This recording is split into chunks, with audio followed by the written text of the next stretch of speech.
हरिद्वार के मनसा देवी मंदिर में हुई भगदड़ में 6 श्रद्धालुओं की मौत और दर्जनों घायल होने के बाद अब राजनीतिक घमासान शुरू हो गया है। घटनास्थल का दौरा करने पहुंचे प्रदेश कांग्रेस अध्यक्ष करण मेहरा ने सरकार और प्रशासन पर गंभीर आरोप लगाए हैं।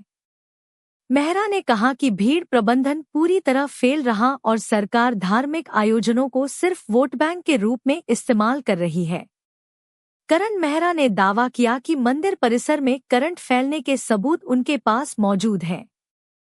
उन्होंने इस पूरे मामले की न्यायिक जांच सिटिंग जज की निगरानी में कराए जाने की मांग की है। कांग्रेस नेता ने व्यवस्था पर सवाल उठाते हुए कहा कि दर्शन मार्गों को एकतरफा नहीं किया गया, जिससे अव्यवस्था और भगदड़ हुई। साथ ही उन्होंने कहा कि एनसीसी और अन्य स्वयंसेवी संस्थाओं की मदद से भीड़ नियंत्रण किया जा सकता था, लेकिन सरकार ने लापरवाही बरती।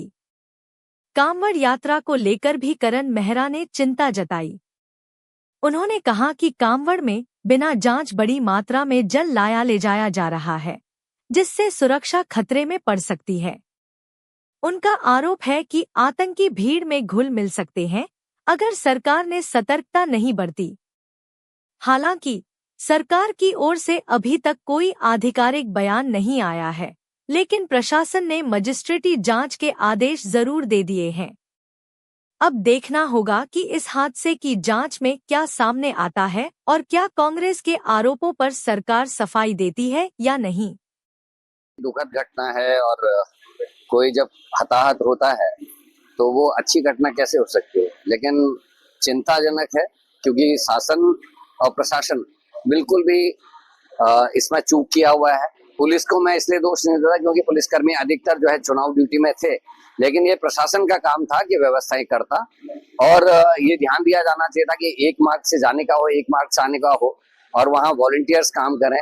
एनसीसी के जो हमारे बच्चे कॉलेजेस और स्कूल्स में हैं, उनसे कॉलेज से रिक्वेस्ट करके उनकी वॉलंटियर के रूप में ड्यूटी लगनी चाहिए थी अगर पुलिसकर्मी कम थे।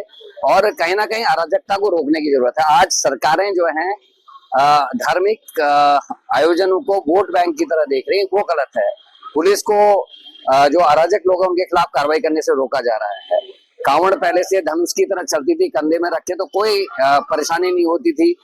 लोग रस्सी के इधर चलते थे, गाड़ियां सड़क में चलती थी, दिक्कत नहीं आती। अब क्या हो रहा है कि 50 किलो 100 किलो उठाने की होड़ है ऐसे करके, वो भी स्टील के हैं। और ये मेरे को लगता है कि ये सुरक्षा की दृष्टि से बहुत खराब है क्योंकि उनके अंदर क्या है कोई चेक नहीं कर सकता।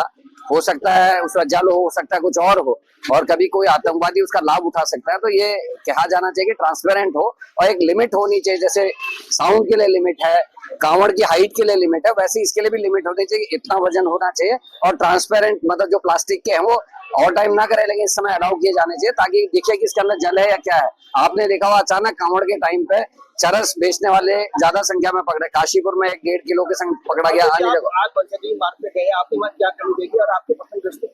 देखिए मैं वही कह रहा हूँ कि अलग अलग किस्म की बात है। कोई कह रहा है अफवाह फैलाई, कोई कह रहा है झगड़ा हुआ, कोई कह रहा है करंट। लेकिन हमारे कुछ साथियों के पास ऐसी फोटोज मैंने देखी जिसमें पेट में जले के निशान है, जो ये पुष्टि करता है कि करंट था।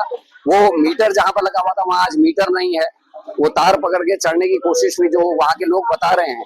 और मुझे लगता है कि इसकी एक बड़ी जांच होनी चाहिए, इसमें सिटिंग जज हो और वो इस चीज का ध्यान रखे कहाँ से पहले था, और जिस जो मृतक के जले के निशान है उसके घर जाकर बातचीत की जानी चाहिए।